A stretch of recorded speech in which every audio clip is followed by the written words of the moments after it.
Stop helping. Stop assisting. Stop advising. Stop interceding. Stop praying, Earth Angel. Stop opining. Stop being available.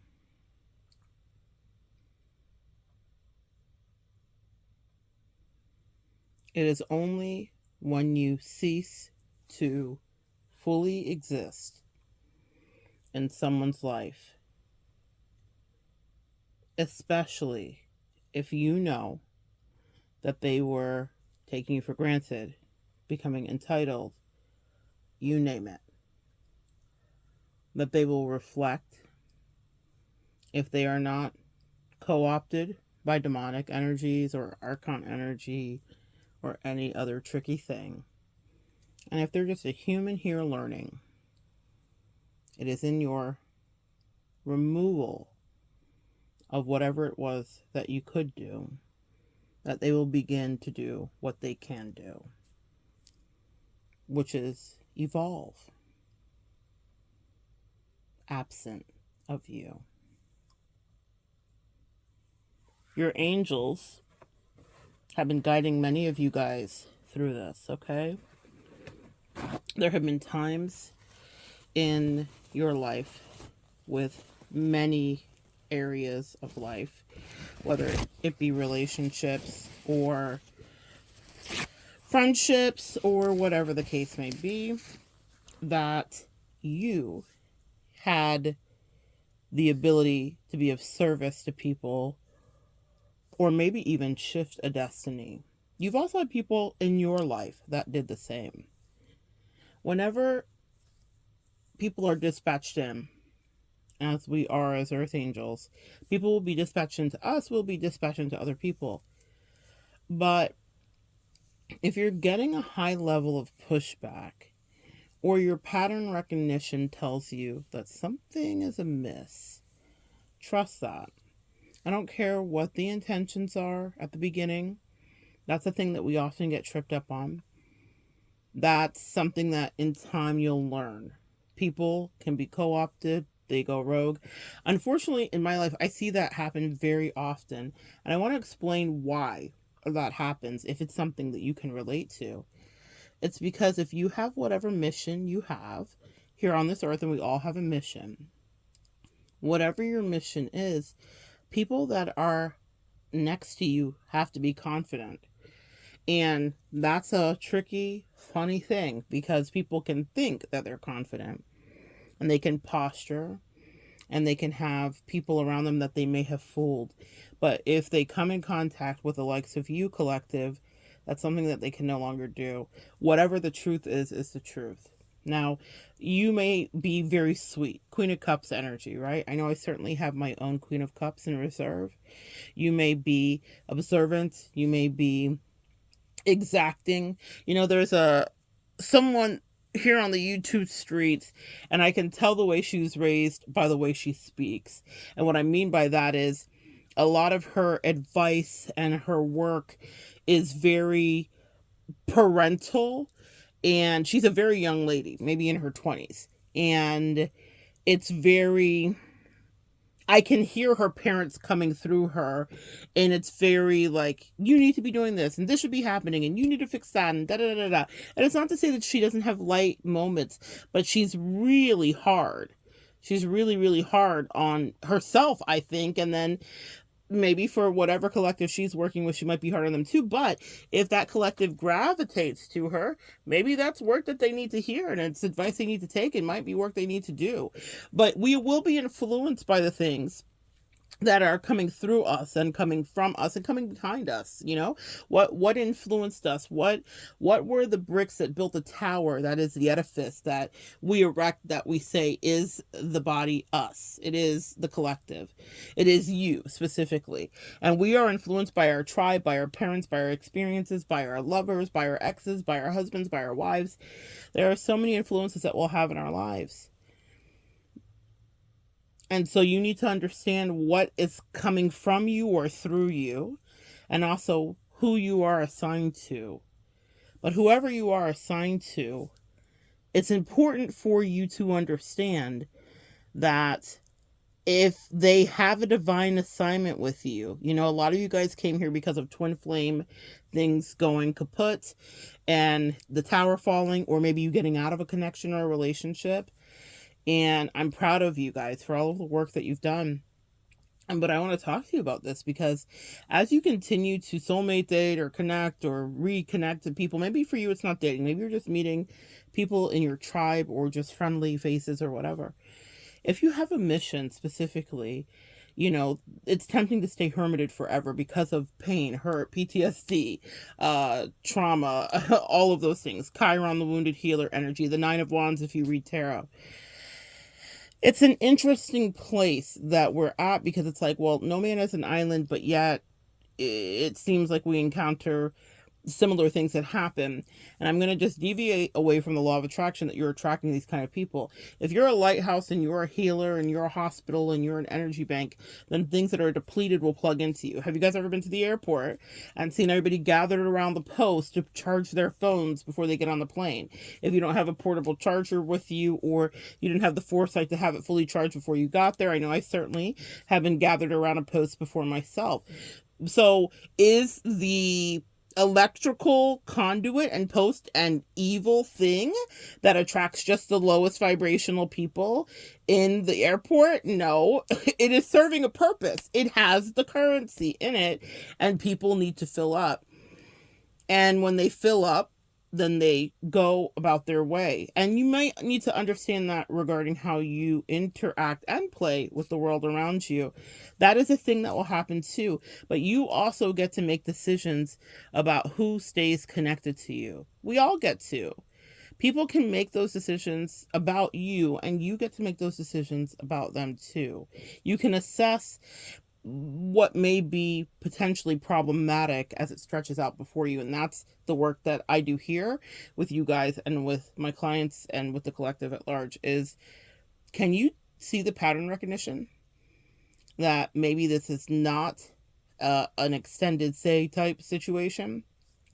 People that get close to you, you know, I give you that power metaphor there because a lot of you guys beat yourself up like, well, how come this keeps happening? Well, it keeps happening because you're a light. It's not because you're not right, and it's not because you did something wrong, and it's not because this is just your lifelong destiny to repeatedly never have people that are emotionally stable enough to be proximal to you, because that's really what it boils down to. That light, listen, let's talk about that phone. If that phone stays there, what will happen? Your phone can overcharge, your battery can explode, all kinds of things have happened when you leave your phone plugged in too long. That's why they say let it run all the way down and get a full charge again. So people can't really afford to stay plugged in, but your energy is so addicted that people may want to stay plugged in. I know in my life what has happened with me is when boundaries are set from whatever direction, people still want an attachment. I don't relate to that because I feel like we learned and served our purpose. I don't want to look back. I don't go back. I am grateful when I'm in commune and relationship with anybody, a friend, a lover, whatever. I tell them while I am with them, I don't know what will be our fate. Usually I know what our fate will be, but I don't like, I'm not trying to trigger them. So I will say to them, no matter how this ends or how it goes, here's what I want you to know right now, presently. I appreciate you. I am grateful for you. I am grateful for what you were dispatched in to do with me, and I am grateful that you've allowed me to be in your life to be dispatched into what I was supposed to do with you. Very often that's triggered people. I will say the last several people, one that I talked to, and then other people that I actually genuinely, seriously soulmate dated, but it triggered everybody because they thought, why are you trying to get rid of me? Or why are you trying to break up with me? Because I understand that things are fated. I understand what you may not understand when I say you, the people that are connected to you may not understand. I'm feeling nauseous right now too, guys. So I'm just telling you that because I think it might be part of what's happening here. People don't listen to their gut. Maybe you didn't listen to your gut about something. But I have very strong communication. And that's not like, I'm so magical. Unfortunately, this communication is born in the fire of shenanigans, okay? And I still learn lessons. Like, I have a new lesson that's happening in a different area of my life that's not love life, but it's a lesson that I have lived before. And I'm so grateful for wonderful eagle eye friends. Shout out to you. You know who you are. And other people that love me enough to say, hey, pattern recognition, right? It's interesting. I've been so fixated on the love and relationship side because it's what I do for a living, that when another area popped up and it said, oh, this is a lesson, let's look at this again, that I was like, oh yeah, pattern recognition. I have gone through this before. This is an opportunity to move differently. But when it comes to love and relationship and interpersonal dynamics specifically, because that's what brought a lot of you guys here to some degree, that is something that can be very tricky. I want you to be present in your relationships and your connections. Tell people, I appreciate you. Communicate with them about your communication, whatever that is, and how you work and what you do. Because if you do not do that, what will happen is that you may feel like there could be unfinished biz. And that leads me to the place where I come in for clients often, where they're needing closure because someone was unable to communicate properly or whatever. God healed me of needing any closure. The thing about it is the way that my gift works and the way that your gift works, so this is not just relegated to me, is that you guys can see. I already know what the issue is going to be, what the closure is going to be or not be. I already know the pivots. I already can see the people that get proximal to me. I can see where their weak points are, what their challenges are, how they can elevate, where they could be incredibly great. So have that foresight and wherewithal to really look at it from a 360-degree angle and understand what that moment in time with that person is about in your life, and understand it while you're in the moment with them. With people that with a person that I soulmate dated, that I understood, it's so funny. My therapist asked me recently about one person that I dated a couple years ago, and we hadn't talked about her in a while, obviously, after I worked through some of the initial stuff that was going on with that. And she randomly brought it up in our last session, and she said, oh, whatever happened to, or did you ever hear again from so-and-so? So I told her, what had happened with that and whatever, and got her kind of like, refresh, if you will. But she said to me introspectively, she said, I think that she really actually liked you. I think that she really actually cared about you. I just think blah, blah, blah, blah, blah. Now, she's saying it from a therapist perspective, and I would say from a secular world perspective. When I say secular, you hear Christian and secular. What I mean is I'm spiritual, so I would consider anything else secular. I know Christians wouldn't necessarily consider that.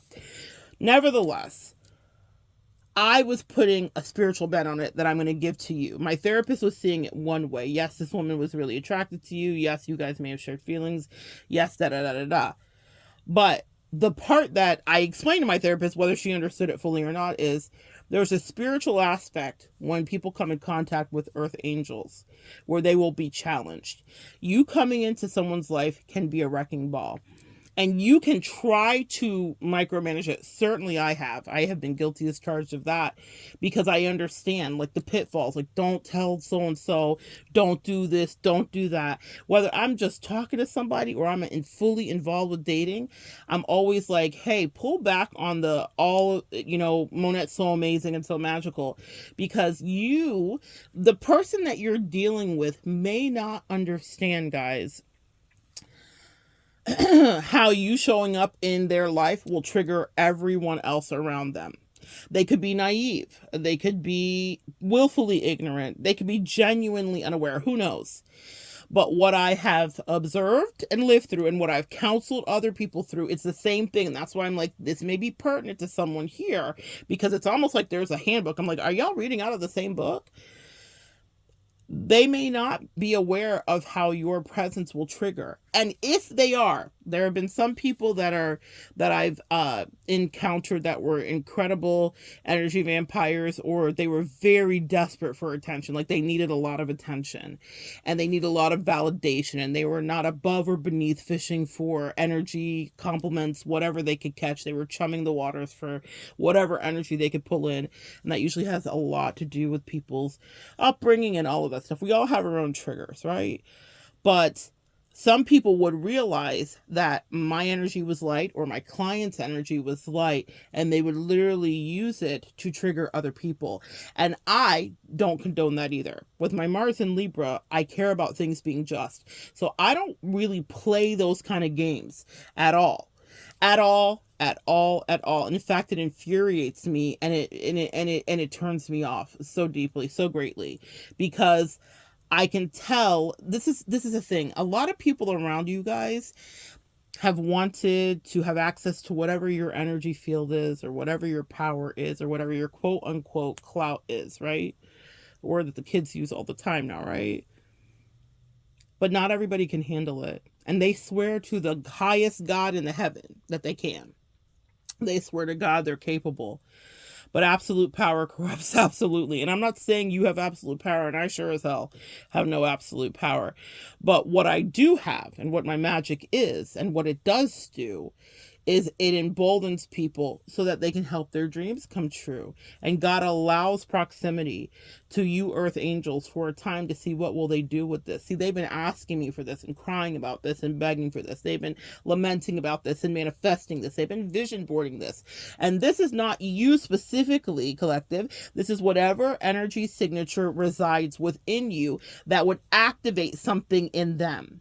And that's what we're all here doing, and it's what we're dispatched to do. They also have an energy signature that would be something that could activate something specific in you. With the woman that I was speaking about specifically with the therapist, when she asked recently, that woman and I had the ability to have portals open for both of us.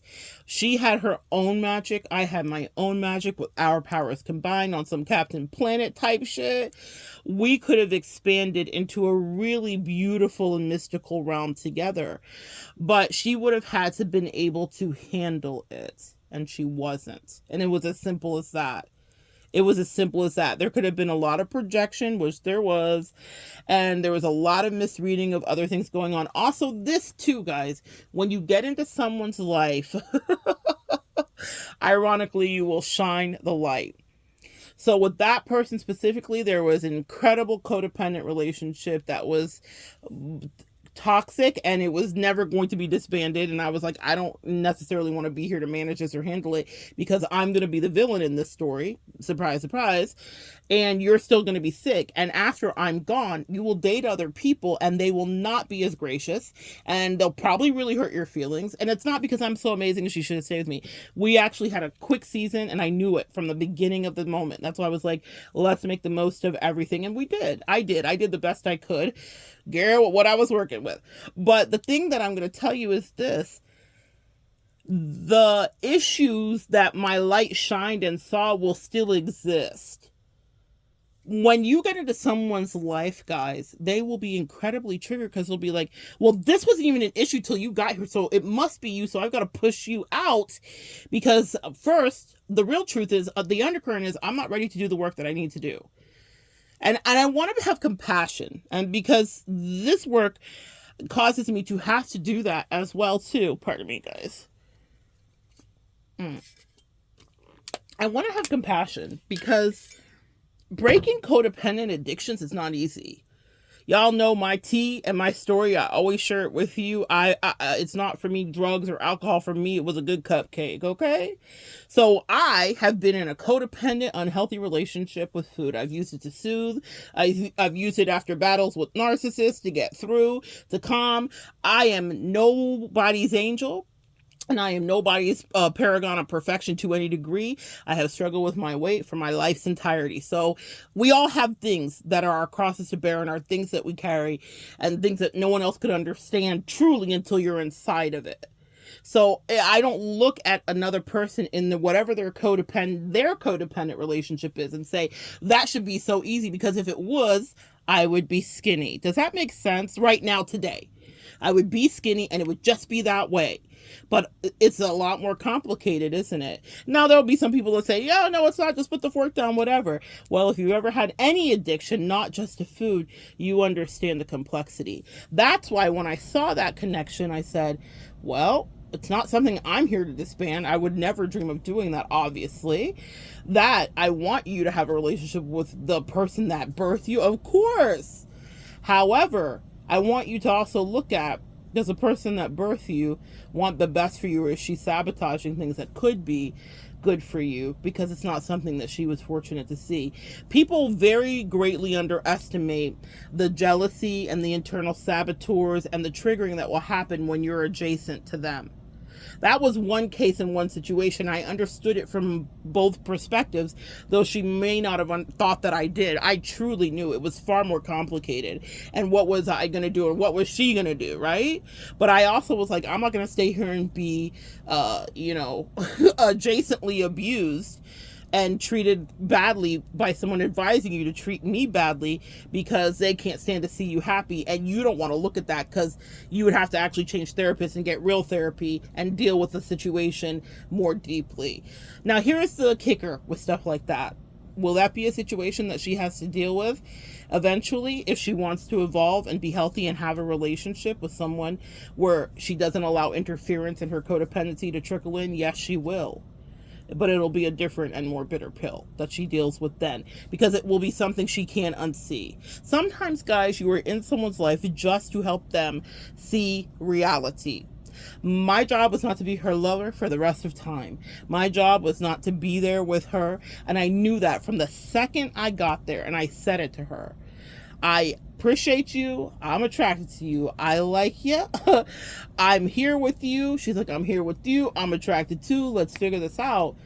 But the situation wasn't about me being there to walk it out with her completely. Also, when people are proximal to you, not just her, but anybody that I've dated, they will be tested with what do they do if they have the same light as you. In my life, things, things go well for me, okay? The second half of my life, that has been my reality. People treat me kindly. That doesn't mean, now, ironically, strangers treat me kindly. People that want to get close to me are usually trying to undermine me and prove me wrong to some degree because their egos get involved, and that's another test that happens too. I was talking about the weight thing, and so I have been in Overeaters Anonymous and Weight Watchers and every kind of thing you could ever be in life, right?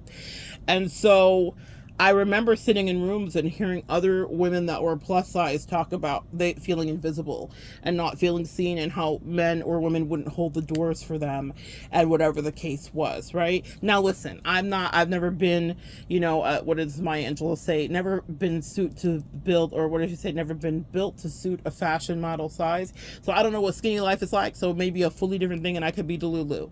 But people open the doors for me. People are kind to me. People compliment me. People hit on me. That wasn't my experience, but that's because that's my aura and that's my energy. That doesn't mean that people have been mean to me because I'm fat, because that's happened too. But what I'm saying is that wasn't my pervasive, overarching experience, right? Is people not treating me well. It's funny that when people get proximal to me, that's when they want to not treat me well. People strangers, I can scan, but people that get close lose their fucking mind in my energy, and people lose their mind in your energy too. And that is a test that God allows to happen. It's something that you are dispatched in to do, because those people that were crying and praying and begging and snotting and screaming to have not access to you, but access to whatever your energy provides. Whatever your energy provides. You guys are not me. I am not you. I don't know what your energy signature is, unless you're one of my clients that I'm working with you. But you have magic. Do you believe in magic? Well, guess what? Those people that approach you do, because they see it on you. And so for people that are proximal to you, you will increase their energy, their standing, their value to whatever degree that is. And usually people come in and they are honored, quote unquote. I literally had someone say that to me a couple days ago. And I just was like, I'm making this video because she was saying to me, you know, I'm so honored, yada, yada, yada, about something else that was going on. And she said, and I want to have introduced you to my friend. I told my friend about you. And for me, that's the beginning of every M. Night Shyamalan movie as an Earth Angel. It never fails. It is the blueprint every single time. Beware the Ides of March and beware the mutual FaceTime. Beware the you got to meet my friend. Beware the you're so amazing and divine and I'm so honored. That pedestalization sets you up for a downfall. I had to check it, flip it and reverse it real quick and then withdraw because I was like, uh-oh. And that's what I mean by pattern recognition. It is your job to be able to see when people cannot handle being close to your energy. It doesn't mean you're bad for being the power bank or that people are attracted to you and that narcissists will still be attracted to you and toxic people will still be attracted to you. But guess what? Good people will be attracted to you too. Excuse me. Good people will come in too. But if you are in that situation and you notice that someone gets close to you and then their life will change, guys. It's inevitable. Now, they may not want to fully give you credit while you're in it. They'll think it's them. And so the best thing to do is remove your energy. And don't do it gratuitously and purposely and maliciously. Do it because of your safety. That's the only reason that I do it. Also, it's never out of ego because God allows you and has sent me specifically into people's lives because he wants them to feel that glow. He wants them to know this is in you. Because the thing about it is none of these people, the person that I talked to for a hot second, the people that I actually invested in and soulmate dated, none of these people were people that didn't have their own magic. I wouldn't have been attracted if they didn't have their magic. Now, upon deeper inspection for some of them, there was less attraction than others, but the one that I was speaking about where the therapist asked me, I was actually genuinely attracted to her, like in a real way. Physically, emotionally, emotionally is relative, right? Because she was a nightmare. But she had good bones, I thought, and I think she will. You know that thing that was on like all the TikToks and the memes, it was like, if she loves you, she will. For a person that person loves, I think she could be an incredible girlfriend. It doesn't matter what happened between us. I still see the good bones in her. But I want nothing to do with her at all because she ruined that chance. But also, she couldn't handle being in my energy. You know, I'm thinking of Ling and Lam. It's a couple, I'm sure you guys have heard of them, an African couple, and his wife is named Bambi, or he's African and his wife's American. Anyway, great channel, pretty wholesome content. In any case, he always says, like, check my standing, which is a very, like, you know, African kind of like colloquial phrase, like look at me, look at like my energy, my aura, like look at how good I am or magical or whatever the case may be. Well, guys, you guys have standing. You have standing. People's heads turns when you come in or when you walk by or whatever the case may be. You have energy. You just have it. I don't know how else to say it to you. And you may underestimate it or may have overlooked it, but those narcissists saw it when they saw you, and good people see it, when they see you too.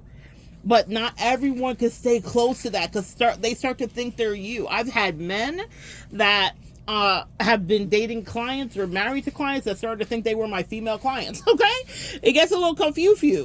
People get a little confused in your energy. Like, let's say my client is a spiritual client and whatever, and then her husband starts to, you know, it's okay for your husband to be interested in what you're interested in to a certain degree, but he really had no interest, and then he wanted to like weaponize it and bastardize it, and you like, it's crazy the stuff that I have seen happen repeatedly, no matter what sexual configuration of relationship dynamic it was. Whether it's friends too, that can happen as well. The test is, can they stand in your energy with your standing and still treat people well, and not just people, you. because you will probably be the first casualty. If you notice, if you're still with me, you will be the first casualty that gets sacrificed once they get the power in their life. They are no longer grateful. They are no longer thankful. They're like, this is my light. And again, the thing I have to reiterate, lest we sound like spiritual narcissists, is that they have their own light. I was not attracted to that girl from a couple years ago because she didn't have her own magic. I could see how to turn it up and how to finesse it and how to buff it up so it could shine better for sure. But that's what I do for a living with people in general. So why wouldn't I do it with a lover or a friend or a girlfriend or whatever? But the thing about light and about our earth angel assignment is that we are tested in the fires of towers. And it's not to say that these people who you go into their life have not been tested for days, years, or hours. I'm sure they have. But there's a certain kind of testing. God has tested me specifically to say, what that ego do, Monette?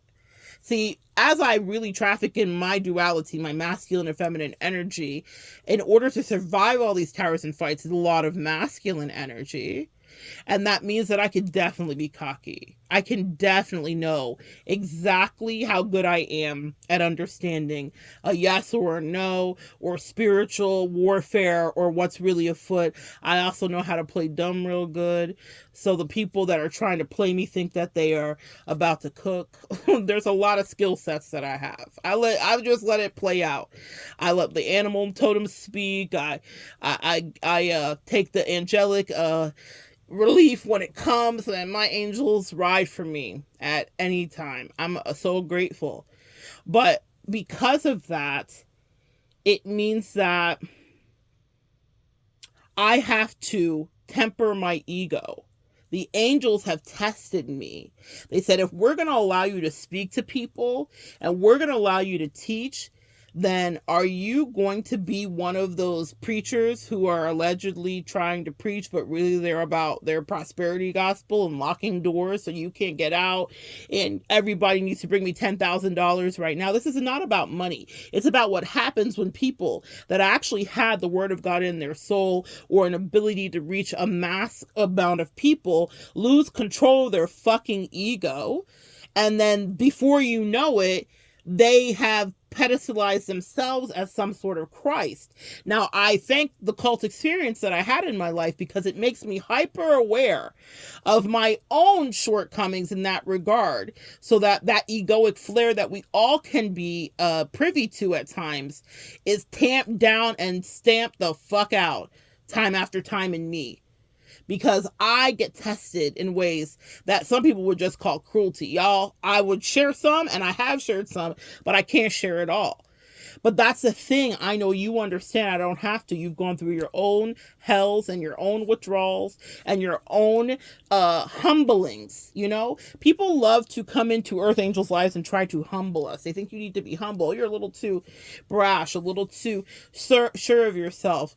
Oh my goodness. No, I just balanced my mental health. That doesn't mean I wasn't given to ill mental health. That doesn't mean I didn't suffer with depression. That doesn't mean I don't struggle with my real current addiction, right?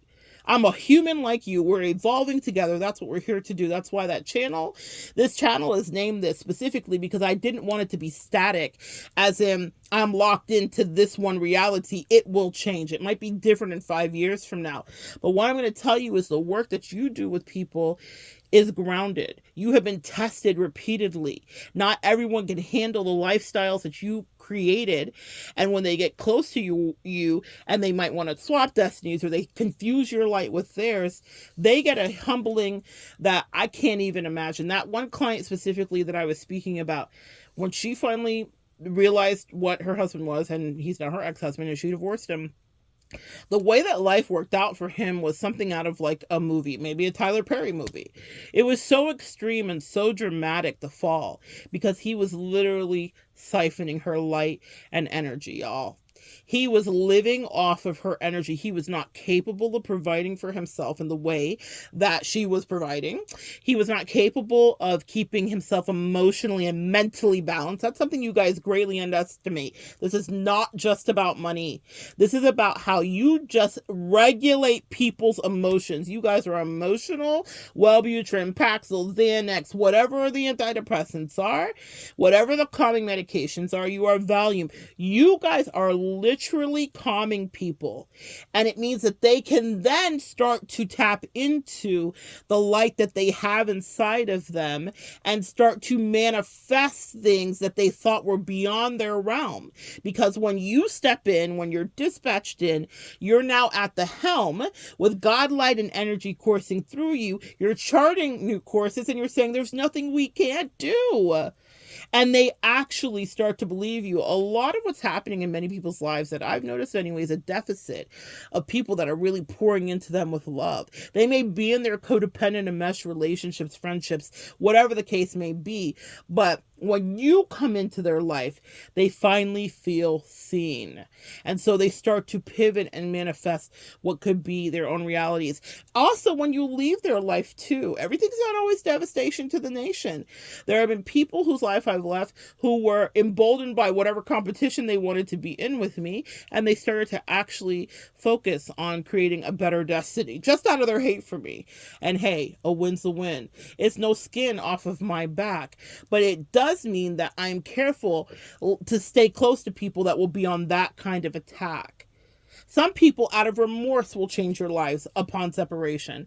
Some people will let their life fall apart, like that client's husband, ex-husband that I was speaking about, because that was always his station. That also lets you know about the heart of people, truly. People will come next to you and want to dismantle you and tell you all about who you aren't and who they are, that you aren't and who you are, or whatever they think, but they don't really know who they are inside. Other people think for them and influence them far more than they would admit, and they are not capable of being in it, and that is your light specifically. They cannot withstand the radiation that happens, because it is radiation. You dispense demons, you show things that people haven't seen.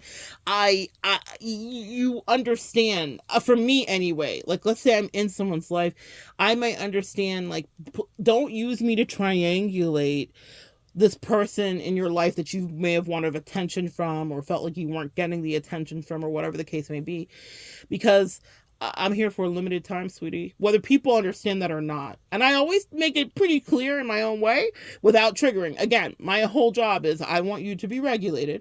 So I don't go in and say, is a countdown today. But I kind of can tell what I'm dealing with. I've done this once or twice. So when you get into someone's life and someone's literally using you and they can't wait to use you to be like, look what I got, look what I'm doing, look da-da-da. It's only going to be a matter of time before you're not going to be able to be there. And it's not because you're so magical. It's because when I say that, I mean this. It's not that you can't be there because you're so magical. It's because you need to have self-care. That's why you can't be there. Because they will start to abuse you and then misuse you and then devalue you and then discard you. They will get into a whole narcissistic cycle. Might not even know that they were a narcissist, actually. But they'll be in a whole narcissistic cycle because your light is so juicy. And they will resent that. They understand subconsciously where it's coming from. And no one else in their life was giving a fuck about them or paying attention to them to that degree. Because when we love people, and this happens all the time, it could be a man loving a woman or a friend or whatever. It could be a woman loving a man. You name it, flip it, reverse it, platonic, romantic. No matter what is happening, when you come in, you are raising the vibration and the standing of whoever you are destined to deal with, who you are dispatched to. And if they do not have good self-esteem, they will not be able to go on a journey with you. You will have a snapshot in time, and you can impart whatever you were supposed to, and you can receive from them whatever they were there to teach you. I know it feels like an unfair exchange. Often for us Earth Angels, we're getting the shitty end of the stick where we're having to transmute something that ends up being karmic. But nevertheless, there's so many beautiful lessons that you learn. Every time I transmute a new karmic situation, information, a new pattern recognition is unlocked. I just get better at counseling people. I'm better at safeguarding myself. I leave faster. I understand how something will play out. I understand when someone's just there for clout. I pay attention to keywords, and it's beautiful experiences, and I transmute it. You guys watch me transmute things here all the time. You may not know what you're watching, but you're watching it. Recently, I had a video that did good, right? Got some numbers. And honestly, my second best performing video on the channel. When you're a YouTuber, you pay attention to these things. Statistically, rhythmically, actually, yeah, second best performing video on the channel, right? That happened because I was transmuting energy, because I was dealing with spiritual warfare and all kinds of fun things that happen to me on a regular basis. And the reason this will tie into you guys as well here. The reason you guys got to see that, or the reason that some of you guys are even here right now and your eyes got on it, is because I made very strategic decisions and I listened to the guidance of my angels about many things that were happening in my life at that moment.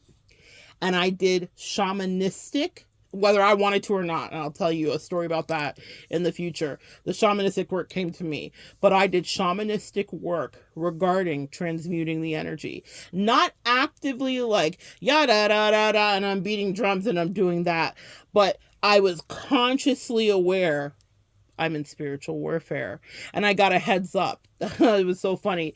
I had gotten Akashic Records reading, and the woman that was doing the reading was like, oh my gosh, a dragon came through.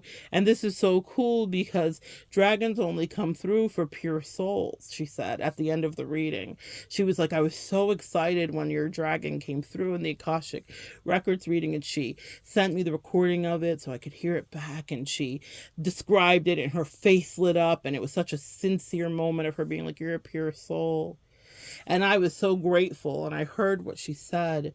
But in my head, because I understand animal totems in a very different way, not to say she was wrong, she was absolutely right. Dragons do come through for pure souls, but I knew I was about to have a spiritual fight. For me, dragons represent warfare and protection of rarity or gems. And so it was so interesting that this woman was dispatched in to do this reading at that moment. We had an assignment. I will never see or talk to that woman again, but in that moment, we had an assignment where she was bringing through something to prepare me for something. And that something ended up being what I transmuted. And the result of that video, because you cannot control what happens here on the YouTube streets. The algorithm will algorithm. And I don't post on the algorithm basis that YouTube would like. I'm not here every Thursday and Friday and da-da-da-da. I'm channeling Jenna Marbles right now. You remember back in the day, like the golden age of YouTube, where like everybody's like, I'm loading videos, da-da-da-da. People still may do that. That is not me. I'm here when the spirit hits me, because you can get burnout. And I think we've seen all of that happen with so many big YouTubers, and they're like, I just got caught up with like trying to produce. Well, I will not be caught under that, no matter how much it's tempting to do, because I know that there's a God that's so much bigger than me, that if he decides that it's a video that people need to see, voila magic, some of you here, because he decided you needed to see. It had nothing to do with me. It didn't mean that that content was any better or any worse than the over 1,000 videos that I've made. But it means that when you transmute something, then the game will be slayed. I did not do it. I showed up and was conduit. And I also listened and chose to do something in a way that I normally wouldn't. Meaning I got out of my ego. You know, they say get out of your ego, or they say, get out of your feelings and get into your bag. Well, I got into the bag that serves me well, which is communicating about how to heal your emotional and spiritual health when you're going through warfare. Instead of getting in the mud because the dragon had showed up there and said, hey, if you want to burn it with fire, we can. I chose differently. That's what you need to understand, guys, is the reason that you are gifted and given a certain amount of grace is because when those choices are put in your face, you go high. Now I know all y'all could go low, all the way to the flow, all the way to the flow. Can we really, really go? I know how low you can go. I know how I can go. I know what my mouth does, what my tongue can do. I know how to eviscerate someone, and so do you. But that's the very point I'm making. To whom much is given, much is expected. And absolute power can corrupt, absolutely. But the angels test you guys repeatedly, and they sure as hell test me to see what will you do when we can let your ego get all big and juicy. How will you handle it? The people that I end up in spiritual warfare, or the demons, the archons, the people that go rogue, whatever happens, they are choosing the way that their ego wants to go, which is all the way to the flow. Can you really, really go? Low, low, low. They take it to what is comfortable for them, what is familiar. Why do they do that? Is it because they're lesser persons than we? No, it's because they just have not withstood the same amount of testing and towers. They do not understand the long game. They are not chess players. I don't know if they're playing Connect 4 or Hangman. I don't know if they're playing jump rope or double dutch, but it's not chess. They are not thinking about the long game. They're thinking about the instantaneous gratification of being, quote unquote, the best. And that's exactly why they don't get to reside in the light earth angels that you do. That light is I want to say it's for pain and suffering. It's like a conciliatory thing that the angels give to you. You're like, light is conciliatory? In a way, yes. They know what you go through because you have test after test. And those people that come up against you are the demonic energies that co-op bodies that are proximal to you. They don't have the ability to not give into their lowest vibration and easiest temptation. They go right for the closest egoic thing. What is the juiciest payoff? How can I quote unquote win? They literally do not understand what the long game is. They have no long game because for many people, you coming into their life can almost drive them insane, especially if they're not mentally balanced. If they're already not mentally balanced and then you come in, it's like it's going to go off the hinges very quickly. And it whips up everything around them into a frenzy because they might use your energy because it might be the most attention they've gotten in a long time. Things run smoother. Things go well. Finances go well. Just so many things. It could be their health. Whatever was maybe not going right, you name whatever the category is to whoever was proximal to your life. I'm thinking of another client here. Sky. I'm calling you out, Sky, in the best way. I want you to think of your ex, okay? And how many things started to seemingly go well in his life when you were proximal to him, right? I know you're nodding your head. And as soon as you left, what happened? Shit show, right? Because he was not able to maintain his energy off of your light once you disconnected and left the house and took your power back. And I'm so proud of you. I'm so freaking proud of you, girl. He was not able to do that, but you fought through. But when he was proximal to you, even his friends and family were convinced he's a better man just because he was close to you, but it wasn't so. Sometimes we're dispatched in, and it's not just people that are poor, unfortunate souls that just, have lost their way and they need an earth angel light. Sometimes they're really dark people that have been pulling the wool over people's eyes for a long time, and we come in and we'll unmask them. I'm channeling right now. I'm hearing Donnie Darko, but that's not it. I'm hearing Johnny Brasco. Donnie Brasco, that's it. Johnny Depp playing Donnie Brasco, which is an undercover cop. Sometimes you guys have long-term assignments where you might be with someone for 5 years, 6 years, 7 years. And everything seems fine. And then in the last year, this is something that certainly happened to me. There's an unmasking of who this person really is. And it forever shifts. I want you to imagine, the atomic bomb and the ripples that go through as the radiation and the power of that bomb is felt. That's what happens when people get close to you. Even if they think they can hold it together, you cannot put the pin back in the grenade. You cannot stop what needed to change. So I remember having a long game, being undercover, if you will. Donnie Brasco. Maybe that's the name of this. Your Donnie Brasco collective. I remember being undercover for a long time with someone who was like a whole covert narcissist, man, years and years and years. Yeah. Years and years and years. Really loved this person. Really thought whatever. But in the last year that we were together, the ripple effect, the bomb went off. Now, in all the things, remember, I want you guys to pay attention for pattern recognition. People will tell you what they know to be the truth about them or what other people have told them that are detrimental facts. So let's say for the girl that my therapist asked me about, I heard all about how everyone was always trying to rope her into the most horrible situations and like pin cases on her and turn her into an alleged predator and all of this weird stuff. And I was like, what? And she's just telling me this like right off the bat when her let's say her defenses were very lowered and she, I don't know, she doesn't have survival instincts. I don't know what was happening, but I remember her telling me some of the stories, and then it would be another story and another story and another story and another story of, you know, activities. We'll just call it activities. The point is that she had a cognitive dissonance. She was either she knew it was who she was or she was appalled that other people said it was who she was. I find this, because I'm going to connect to the other story, people will use you as a human shield. She wanted me to absolve her and be like, oh my God, you could never be that, do that, or whatever. Well, at the end, she was all of that.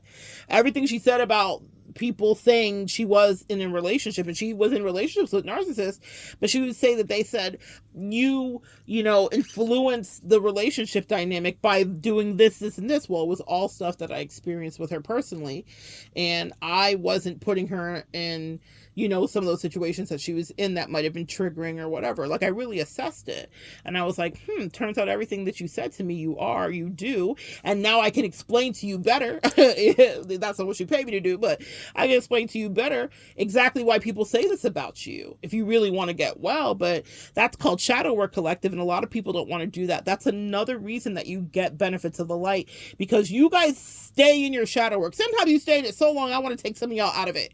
It's too much, because sometimes you will hermit too much because you're like, well, I just got to get this right. And that's why I'm like, the law of attraction thing that everybody told you is a farce. You're not just attracting bad people because you're bad.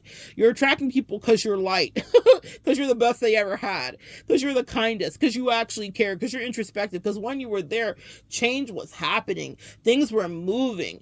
And for that ex-girlfriend, she was very focused on money. Money was being made, or she had new opportunities, and she was feeling powerful and juicy. She was depressed as fuck when it was over, because that was her natural state. Okay? That part.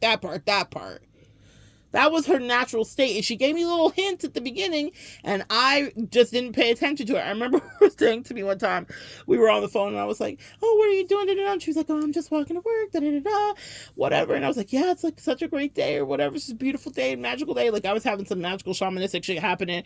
Dragonflies were talking to me, whatever. And she was like, what's so fucking great about it? The mask slipped. I want you guys to think about this. When you're beating yourself up, you saw the mask slip the whole time.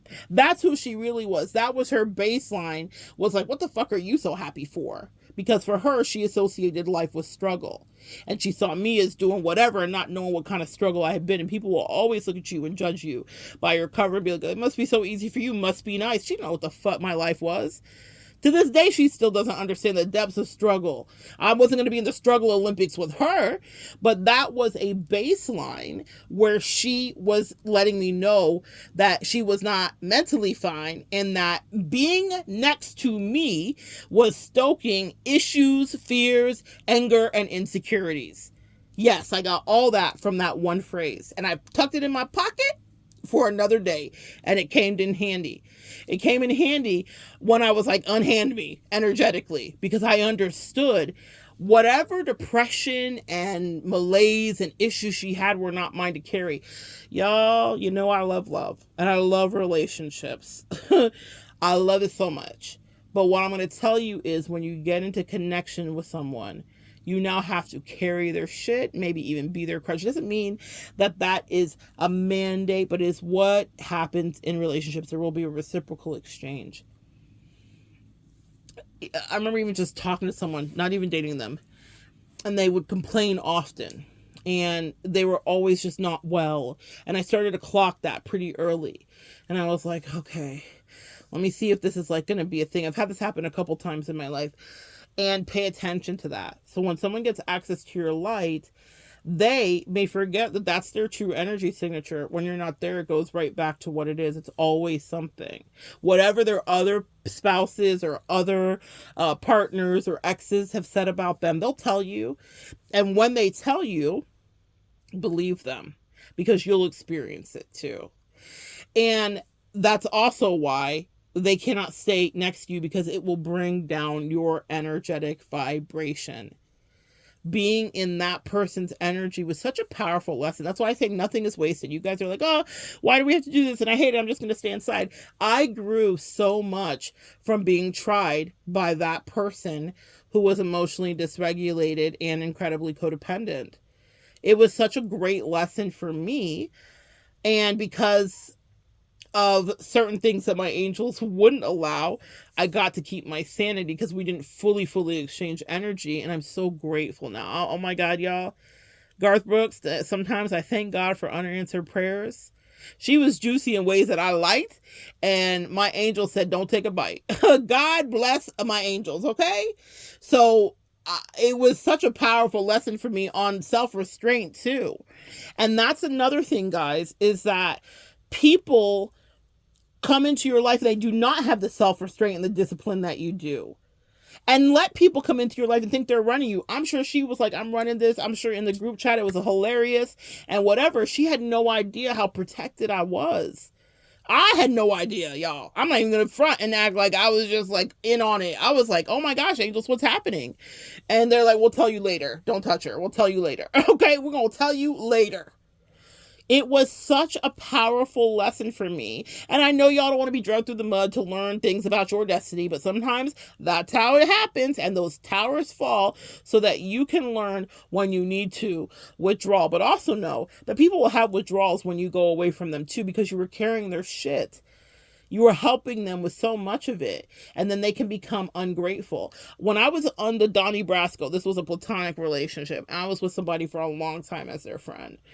And towards the end, shit got real bric-a-brac. It got real dicey, real choppy, because she was triggered. There was some jealousy. She didn't really like me having other relationships. You know, even if she was straight as a nail in an arrow, that's a whole nother subject for another day. But y'all have, maybe some of you straight girlies have been in friendships where your bestie was like acting territorial, like you were dating even though there was no sexual energy between you two.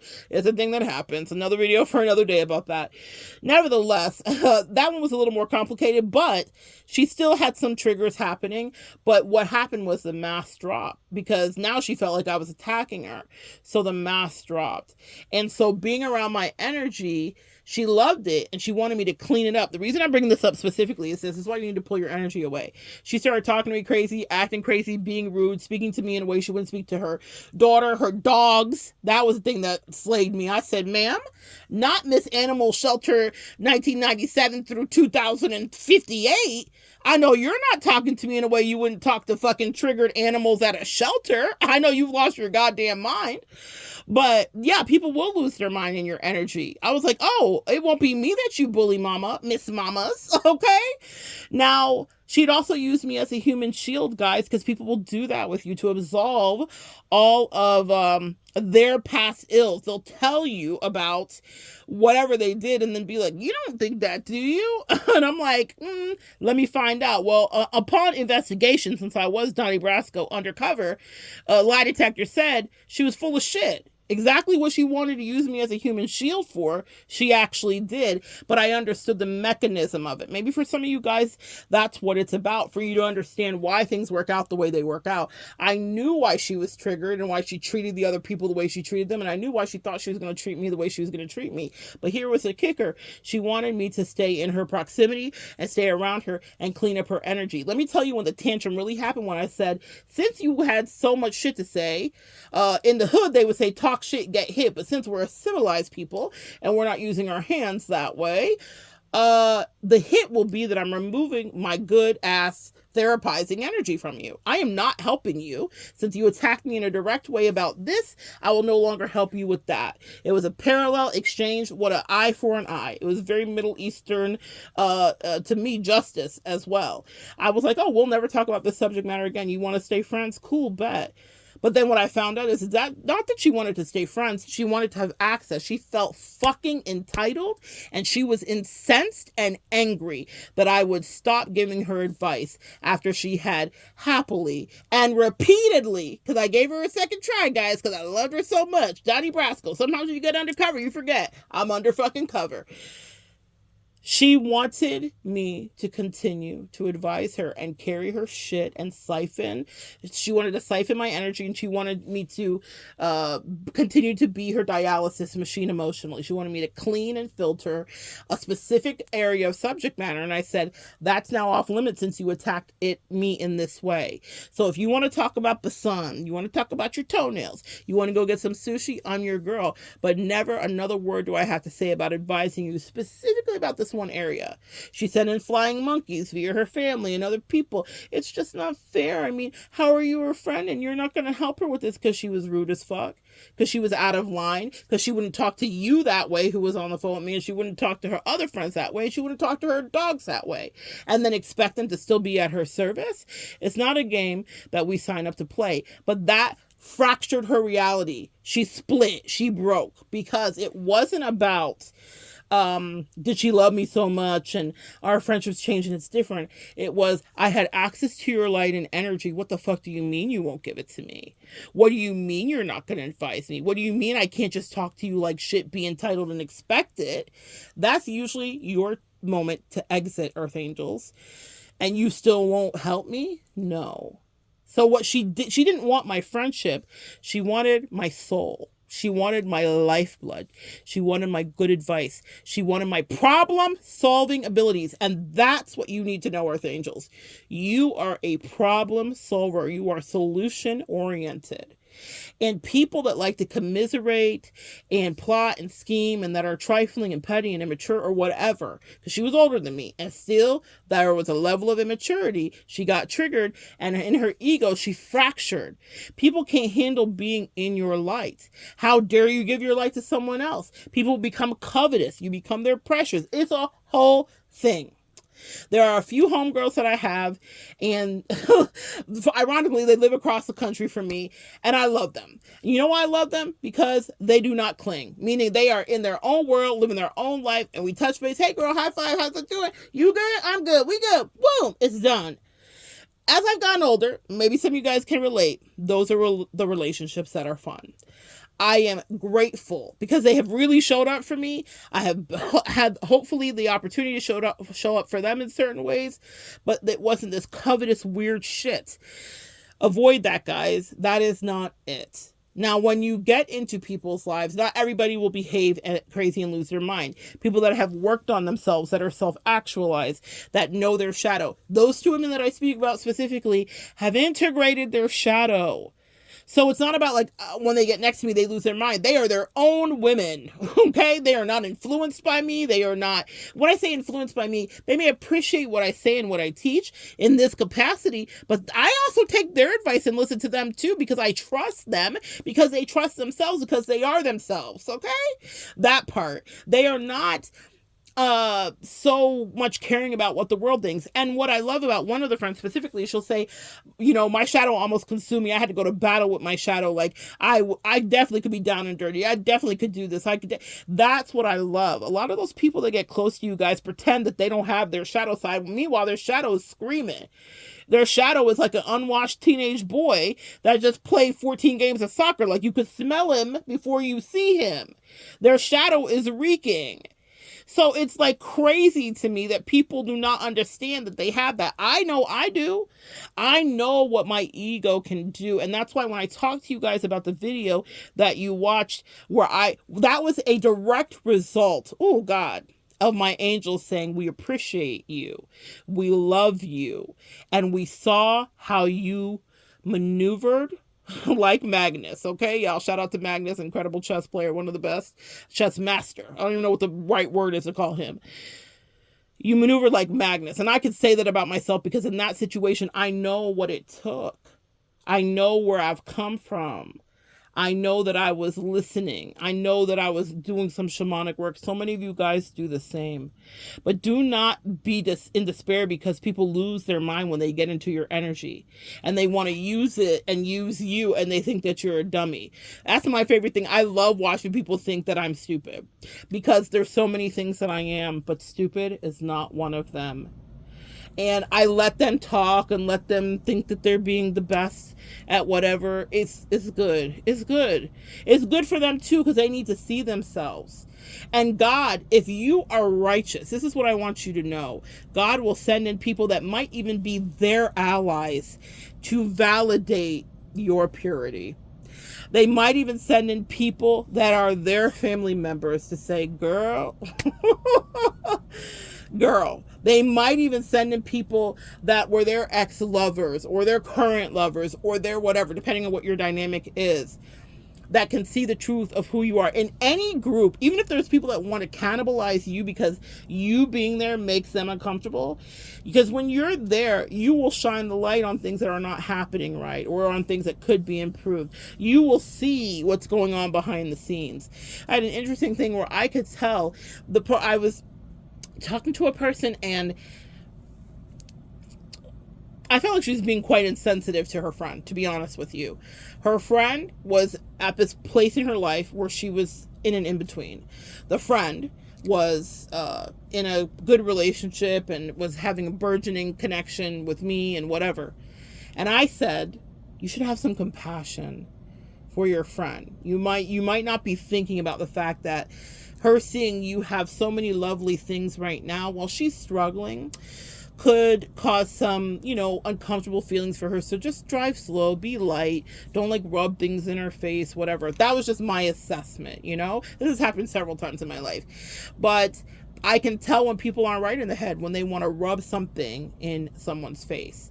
And my heart bled for that friend, actually, because I was like, I could never be mad about what that friend's animosity would be towards me, because I knew that the person that I was dispatched into was triangulating my energy because she was thirsty and desperate and she wanted to make sure. And there was a whole moment where her mask dropped and she was very clear about how, and I said to her, because I am that way, I said, hey, just be careful here. I don't, don't hurt her feelings or whatever. Well, she didn't care about my feelings when they were hurting. That's who people really are, guys. And so and that was when the test was over to me. I was like, oh, okay, you're drunk off the energy and the light. Please don't, you guys cannot downplay yourselves where you do not understand that people will get drunk off of it. She didn't even know she was drunk. It was like I was watching Lord of the Rings, People that have the precious don't think that they're acting crazy when they have the precious. They think it's a normal day. Everyone else around them was like, this person's lost their fucking mind. And I am a person that hates triangulation in any form. And so I really care about, don't hurt someone's feelings. Maybe don't tell them every single thing because maybe it could be potentially triggering. And when I see that people can't wait to run to be like, look what I have, then I'm like, oh, this is why nothing else in your life is elevating in the way that you think you deserve. Because when you have a level of power, this is how you would behave. You would be unkind and you would not serve the people that need to be served. People do not have a Mother Teresa's heart. And let me tell you, Mother Teresa was shrewd and she was a businesswoman too. But she had a heart for the people in Calcutta and she did the work that she was supposed to do. That doesn't mean that she didn't figure out how to get donations and she didn't hustle. Never let it be said that your King of Swords and your Queen of Cups, or your Queen of Swords and your Queen of Cups can't exist. They can. Or your King of Swords, maybe if you're in the masculine side of it. It can. There is a healthy place for it. But people get tested when they get into your energy, Earth Angel. And if they will be ill affected by your light, God will snatch them immediately out of your life. Or it will cause the tower to fall, or it will end, or it will never work out right. But if you're paying attention and you go into it and you say thank you and good night immediately, I see you, I appreciate you, no matter what happens here, I will always take with me the good parts of you. Before you were co-opted, demonically possessed, whatever else, and just really unseasoned, because really that's what it is. Some people never get some of the attention or energy that you do. But what you know and what I know is that there was a cost for that to happen to you. It didn't happen because every day is sunshine and roses. I think I'll go for a walk outside now. The summer sun's calling my name. Bullshit. Y'all have cried, you have snotted, you've been hurt, you've been rejected, you've been downtrodden, you've been lied on, you've been gossiped on, you've been maligned, you've been set the fuck up. You've had Donnie Brascos from demons coming in to try to set you up. It has been a whole thing. And just because it's not a song you sing every day and you don't wear your full trauma, people come in and they're like, oh, this stupid person thinks they're the Dalai Lama. This'll be easy. Baby, it'll never be that easy. Their self-esteem is not intact enough to stay proximal to you. They are in their head all the time, rife with insecurities. Like, I can hear people's conversations in their head. So I feel bad sometimes because I know what they're struggling with. I can tell if I say something to them, how they'll immediately react and try to fix whatever the thing is because of their insecurities. And that's okay. We all have insecurities. I do too. But what I'm going to tell you is this. If someone cannot be next to you, what that will turn into is not only jealousy, but envy, and then anger. And then they will want to best you and they'll want to prove things to you, but you're not proving anything to anybody but yourself. I heard it before it started. I heard you. I heard them. I heard the background. I understood the body language tells. I've watched people, like I've told people about stuff and I watch their faces, it contorts. And it's so funny because they're so offended because it's fracturing their reality. People that do not have good self-esteem and mental health cannot stay close to you, Earth Angel. So stop feeling bad about how it went or how you had to have it go or how they wanted it to go. It was because the angels said no. No. And I've shared stories before where I remember praying because this is the girl that I had a soulmate date a couple years ago. I remember praying. She'd done something really sweet, and it was at the end of the thing. My angels had told me to get the fuck away from her. She is toxic. She is dangerous, and her depression is contagious, and we don't want you to get it. Like, a lot of her entity attachments were trying to, like, really attach, and my angels were like, get away, get away. Well, she'd done something sweet, and she did things that were sweet. That's why I said she had good bones. I really pray for her that she finds herself. Also do that, guys. Pray for these people that are crazy. That's the thing. I do. But as soon as I close the door on any of them and I know it's done, I always say, Father, forgive them, for they know not what they do. The prophecy is fulfilled, and so it is.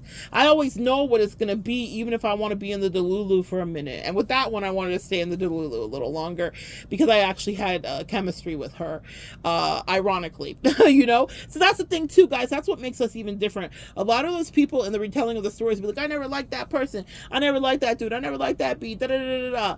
Guys, we don't have to lie. We live in integrity, which is exactly why we get the light and the energy that we do. I'm never going to lie about connecting with someone and whether it was false or true. There are people where it's false and where there was no chemistry, and there are people where it was. With that one specifically, there was.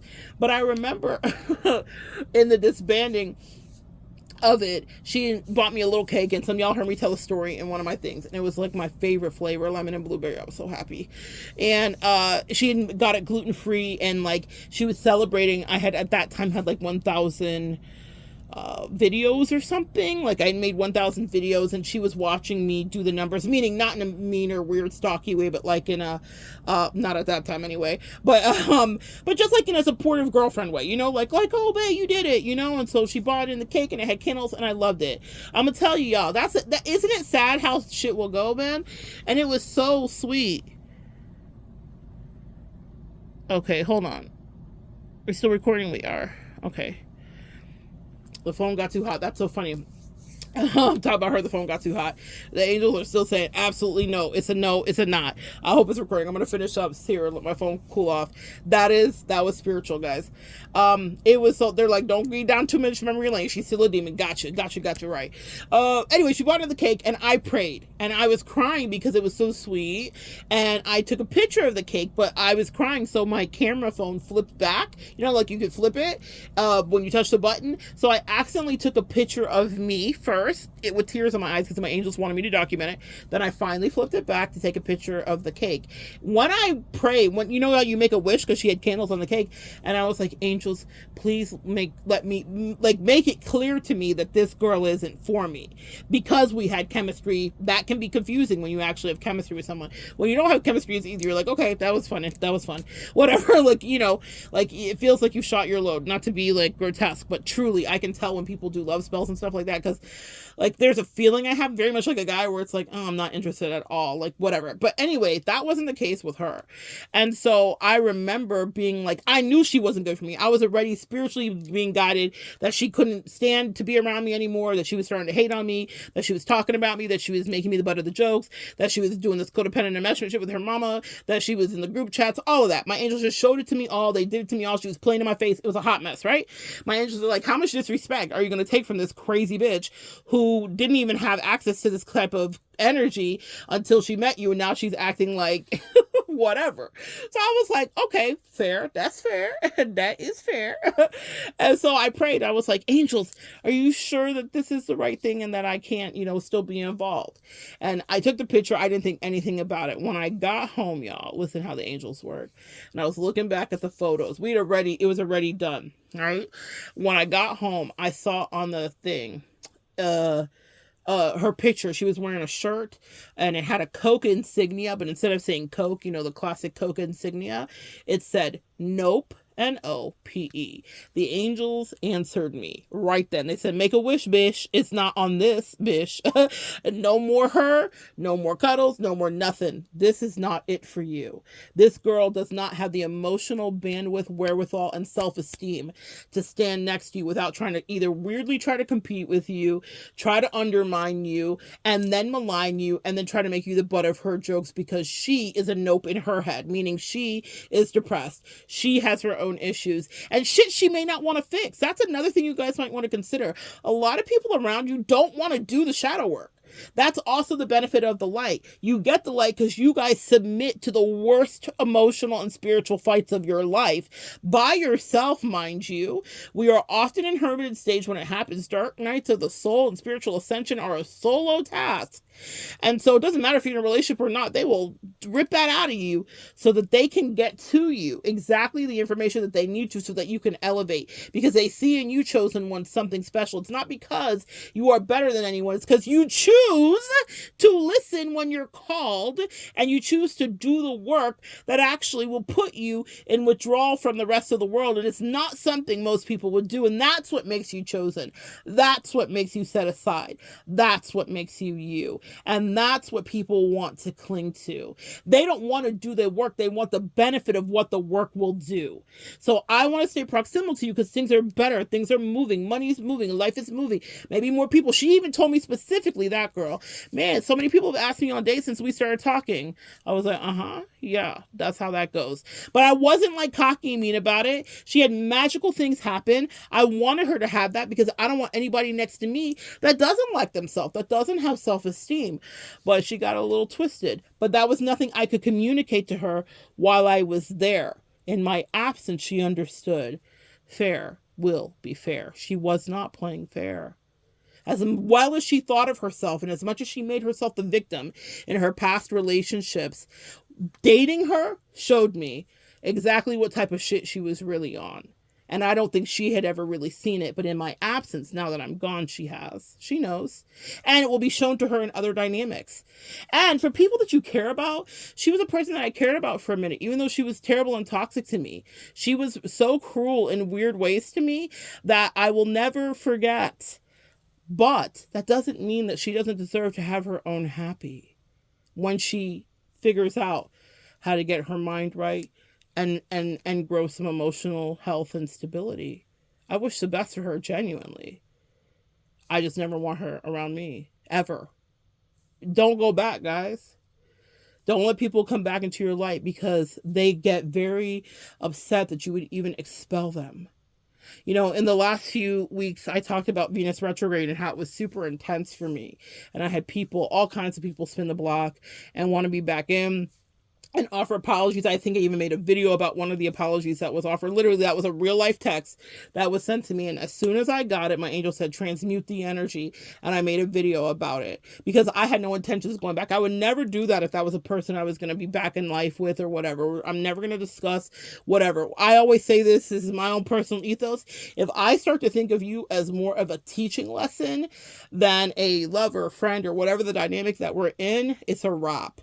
Because what happens when I start thinking like, oh, this is a great lesson, I can learn so much from it, is I know that we will not be going any kind of distance. And so when that ex spun, that was someone that had been in my life for 20 years. But she tried the shit out of me. And I was like, oh, okay, got it. She knew what she was doing too. Guys, please don't underestimate that people know exactly what the fuck they're doing to you. They know exactly how they're treating you. They know exactly what they're not giving you. They know exactly what they are giving you. They know exactly how they're breadcrumbing you. Her apology meant shit all to me. Fuck all, as they would say in the UK. It meant fuck all to me because I knew that it wasn't laced with sincerity, because it wasn't a one-off. It was a series of events that happened, unfortunately. Is that some lemony snicket? A series of unfortunate events. And she thought it was a funny game. But that was what our assignment was now stand in your own energy and fix the parts where you're insane, where you're inane, where you're purposely trying to trigger people and siphon energy because your self-esteem is not intact. So that's what you do. And it wasn't just something she did to me, guys. It's something she did to many. Just like some of you have had people in the same situations treating you $100 bill like a penny. It's not just something they did to you, so try not to ingest it personally. Know that they did it to many. That's been one of the greatest things to help me lift the empath guilt that we have, because even though people treat us bad, because we are able to see things dualistically, we understand the why and the abuse and the whatever that was the trigger for such evilness to take root, for such selfishness and immaturity to take root, and for them never to evolve past it. But that doesn't mean you stay to be emotionally trafficked and siphoned from. Oh, I know what broke her, and my heart goes out to her, and I have incredible compassion for her, but far the fuck away from me forever, because I was a great supply for her, no more, no less, and now in my absence, she'll get the spiritual help she really needs to get, because she'll have no one else to go to but God. And that will be where she actually starts to anchor in. I don't think she's a lost cause, that person. I think she just lost her way with me. Don't be a second opportunity for people that could see. She was filled with spirituality. She knew angels. She talked, she saw, she channeled. She was really smart. She still is. But when it came to our dealings, she got in my light and was taking it to everybody else. Tale as old as time. It never changes, guys. And then wanted to come back and give me not even a piece or a part, but wanted me to absolutely stay anchored into her life, to do the heavy lifting, like the friend, like the other girl, like fill in the blank. It never ends. She triangulated me again and again and played in my face, and then thought, we'll still be friends. I miss you so much. No. We not fucking, we not friending, we not nothing. Don't give people energy access to you like that. There are some people that will only want to be close to you too, because they want to see how the sausage is made so that they can undermine you. So you have to figure all of that out. I know, so fun for us, right? That's why we get the light. That's why sometimes things in our life do go really right, because we're dealing with that on a regular basis. And a lot of those people will not want to submit to it. They will stay in their stations and in their stagnancy. They will settle for what they settle for because it's better than what they thought they had. They just don't know how good it could be. And they come to you and it gets much better with you. But that's because they also have a higher place that they could go in their destiny. But once they betray you, now they're forever in their station in perpetuity.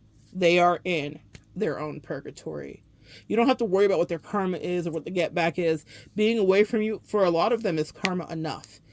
I've had narcs really come back before I understood do not allow anybody back, and they would be like, oh my God, it sucks out in the world. Everybody's so mean to me. Yeah. So I've had firsthand reporting back from narcissists that tell me what it feels like to not be in my energy. And with that girl, that was many, many years ago before I even knew what these words were, but I know who she is now. And I remember like taking her back because it's like, oh my God, she apologized. And I was a dummy. And I remember she like made this big show and like sent flowers to my job and blah, blah, blah. And I was like, oh, and I was telling my friend, I was like, she apologized. And then we got back together, and then she was back to being even more abusive to me, this time with extra abuse. You guys understand? So I'm not teaching you guys this because I'm born on Sunday. I'm telling you, I've lived through it many days. Don't do it. The spin isn't worth it. The flowers, the classic abuse tactics are not worth it. Some of these people are incensed that you got away, and they want to punish you when you get back. Some of them don't really like you. You just got to be careful. They just want to get close to you because they understand your currency. They see you better than you see you.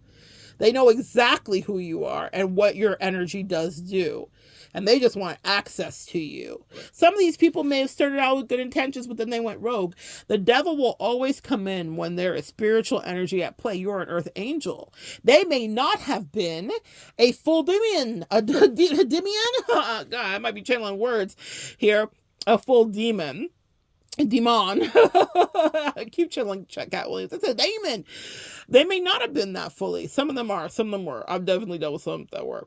But they may not have been fully that, right? But then they do get a slice of the devil's pie, which is triangulate her, use her, talk shit about her, gossip about her. You see, these are the offers to sell their soul, essentially, that come. Undermine, talk shit, be weird, play mind games. All the things that would be normal and fine in the secular world are not fine in the spiritual world. There is spiritual law. There are ancestors. There are angels. There are all kinds of things, even demons. And that's one of the things that's happened with me, is that even the demons understand, damn, this person's going against you, we're gonna fucking tear their ass up. Because even if they want my soul, they know your spiritual ranking. Come on, Ling and Lamb. They know your standing. Even demons know your standing, earth angels. Especially when you've gone tower after tower, hour after hour, year after year, narc after narc, crazy family member after crazy family member, lover after lover, alleged friend after alleged friend. The demons are like, oh, it's you again? Oh, they sent in a new one this time. Okay, let's see if they're gonna get you. But here's the thing. You're on the menu. That's what they don't understand. They think you're on the menu. The demons are saying to them, you're on the menu, homie, if you can't deliver her energy to us, which means they can't get you to break. They can't get you to take the egoic bait. I want to make this so clear for you. They can't get you to get in the thick of it, in the mix of it with them. They may come at you again and again, but the demons are watching and waiting. Oh, you said you were going to bring us the earth angel. Many have tried. Well, I say many are called, few are chosen. Well, that's you, earth angel. Well, many have tried to deliver you on a demonic plate to Lucifer. They said, oh, she's going to taste great. This is a juicy one. But they just can't seem to get the job done. But what do they think? The fun is not done because the demons still have to eat. There is no hasty retreat for them to be. They will not have to stand there and deal with their fate. And if they elevate through that, then great. But there's always a very strong karmic price to pay for fucking with you. You need to know that too. This is me just giving you a little bit of emotional health and hugs and love. Okay, parasocially. There is a price for what happens to you. I know you may not think that because you're like, I'm da-da-da-da, or this happened and no one knew, or da-da-da-da. People knew. Energies knew. The archons knew. The demons knew. The angels knew. God knows. It was allowed. I know that's not fun to hear, but whatever you went through, whatever despair, it was sanctioned so that you could elevate because they knew you would. And they knew that you would care, but they wanted you to elevate and move through the despair, move through the persecution, move through the betrayal, move through the surprise, whatever you may have felt. And they wanted you to continue to get your life. And then the demons will deal with whoever was dispatched in to try you. They make light work of them as demons do. And for some of them, it is a long-term sprawled out thing that happens in their life. And that's why they get you out of their life, because they don't want you looking back. They don't want you trying to help or intercept. They don't want you trying to save them, to give any of your good energy or advice. They want you away from it because those people wouldn't have spit on you if you were on fire. That you do need to know. when they get possessed with your delicious, ring energy, those people are so in their ego. If you need an example, watch Lord of the Rings. It's such a brilliant example of spiritual possession, I think, and egoic possession specifically. Excuse me, guys. I want me to say that, egoic possession. And so you need to understand that when that happens, they're not in their right mind. They could be a very normal person in your absence. They could be wonderful in the community. They also could be real narcissists that are covert or malignant, and they've just been masking and hiding. And when you come in, mask off, the lights on, and the road just scatter and it's seen. The other thing that happens too that you need to understand is in your absence, nothing is the same. So they will now start to see whatever the truth is that needed to be seen around them. Forever the people were, they'll see the real true personalities, or people will start to see their real true personalities. Okay? So you might be there to help someone, and they may need it to open their eyes so that they could grow in a different way. Or they may have been covertly insidious, diabolical, evil, calculating, and thinking they were so smart.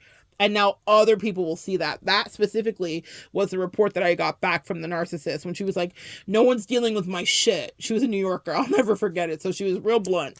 And she was like, no one's dealing with my shit. And I was like, ironic, you have shit. Again, this is before I understood all these words. Back then I was reading Eckhart Tolle, and I had identified that she had a pain body that wanted to engage with mine. If you girls, the girls that know, you guys know Eckhart Tolle's work. So I was just beginning to kind of understand how people that like trauma will create trauma because they want to attach to trauma, and they want to create pain in you because it's what the frequency that they relate to. This is when we say people are low vibing.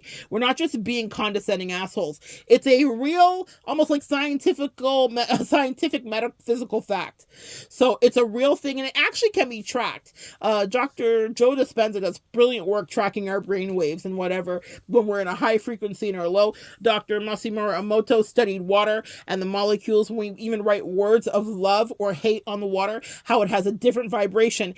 Our energy is a vibration. So these low vibrational people will siphon your energy. It's why you feel drained. It's why you feel not as creative. It's why things don't take off. It's why things don't move the way you want it to. I dated someone for years, and I was trying to get something off the ground, and I just couldn't do it. And as soon as I left, skyrockets in flight, man. And I remember her talking shit to me like, gosh, I really wish, like, when is this ever going to be, like, successful? It was like a classic Tyler Perry movie. She was like, I think it would be Acrimony. She was talking down on me so bad, like, you're not going to be shit, whatever. Meanwhile, back at the farm, she was a shit. She had not done shit with her life. Literally, I'm not being mean. I'm being objectively fair. If she was here, she would tell you that too. Yeah, I was a shit. She failed everything, dropped out of everything, fucked up everything, ruined up everything, got fired from everything. But she had words for me about my level of success. Because she was in my light. I was giving her all my energy. There's a narcissist on here, reformed in therapy. I don't know. I still think he's getting supply. But he does a good example of pouring a water bottle into each other. And he talks about how we fill up people, empaths and earth angels. And we're like, here's more water, here's more water, here's more water. And in that relationship, I was doing that. I'll give you all of my water. And then she was like, okay, well, I need more. And they're just so entitled. That entitlement is such a fucking trigger for me. They're so entitled.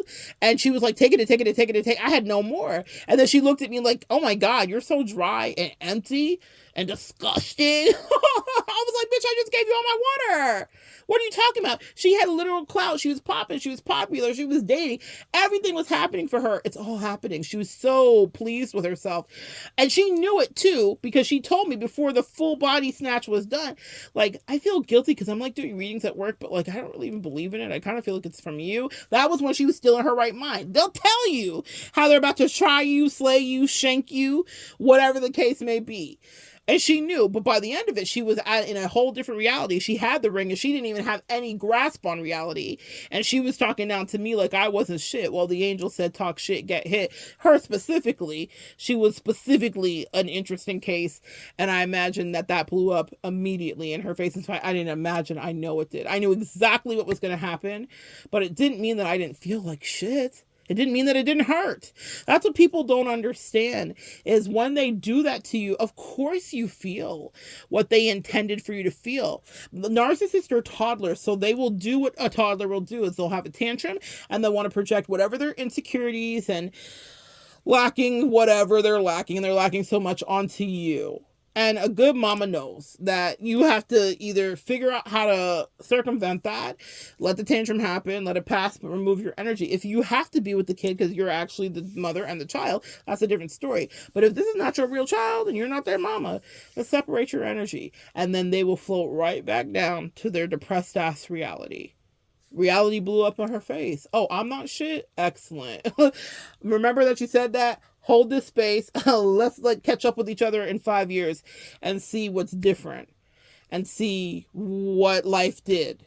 You know, that was my ego then. But the reason that I didn't engage the way I wanted to, and I didn't do the kung fu fighting kick and throat puncher and all the things that she was pushing and triggering, that the demons were like coaxing her. They're like, hey, if you can just get Monette out of her character, we'll give you whatever you want. Whatever little clout you need, whatever money, she was obsessed with money, whatever you need, we're going to give it to you. But you just got to get her out. But it was not something that she could do. You know what I did in the midst of spiritual warfare? I prayed. I literally got out holy water. I prayed, man. That girl drugged me specifically. Fun story for another time. She literally drugged me. And in the midst of her having drugged me, I'm not kidding, real roofie, real drug, real crazy. And I still prayed. I got up. And I was like, pass this cup before me. I knew I was in a spiritual battle. Guys, people don't know what it cost you to even pull yourself out of some people's lives. For that was an enmeshment. That was my toxic twin. That was a lot. But I had to fight for my life while she was talking shit and telling me nothing's going right. And nothing was. Everything was going wrong in my life is because she had destiny swapped with me, which only happens for a moment if you allow it. And I'm not saying you allowed it, but I'm saying I had given her all of my water. Let's say, did she destiny swap, or did I willingly give her all of my energy, built her up, pep talked her, taught her how to literally be around humans because she was so antisocial and awkward, and she took all of my energy advice. She sure did. And then was like, you're not shit. I don't want you at anything of mine. I don't want you at my birthday. I don't want to. It was like a after school mean girl nightmare, except we were in our 30s. I was like, what the fuck is happening? What just happened? But when I left, she realized what had happened. What was happening?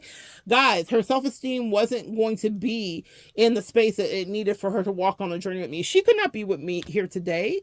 She could not be around some of the people that I'm around, or be in some of the rooms that I'm around, because she would not only have a lot to say, but she would show her natural ass. That's another thing, guys. People get around you, and when they get into that ego, they show their ass. And that's the very reason that the success that they want in their life isn't happening, because they do not have decorum. They do not have to really carry themselves, and people can see that through them and in them, and maybe they think you can't, but whatever. She would have been such a liability. That's actually the word that my angels beat into me, that you need to understand. Assess, while you're trying to save people or date people or befriend people, are they going to be a liability to your game plan? And people get in their ego and they're covetous, and they'll be like, oh no, they're probably trying to steal from me, because that's their energy. All I ever want to do when I'm in someone's life, I don't know about you, Earth Angels, is edify them and lift them up. But because people are covetous and weird with their own self, and they're like, oh my goodness, like they think whatever is so magic. And I'm like, no, if we were working together, I would be a booster rocket. I would just accelerate whatever it is that you want to manifest to make it be even more great. Not to say that it's great just because of me. They have their own natural energy. But I've watched people get squirrely every time and be like, you're trying to take my thing. And I'm like, I don't want your fucking thing. I don't want your thing. I want you to have your thing be amazing. But they are covetous. They are jealous. They are low vibrational. They are bad-minded in a West Indian way. For my West Indian people here, people are bad-minded. That's just as simple as that. And if you have someone bad-minded, they're going to project onto you and attack and assume that you're bad-minded, when you literally could have been in there to help them unlock the key to the next level of their destiny.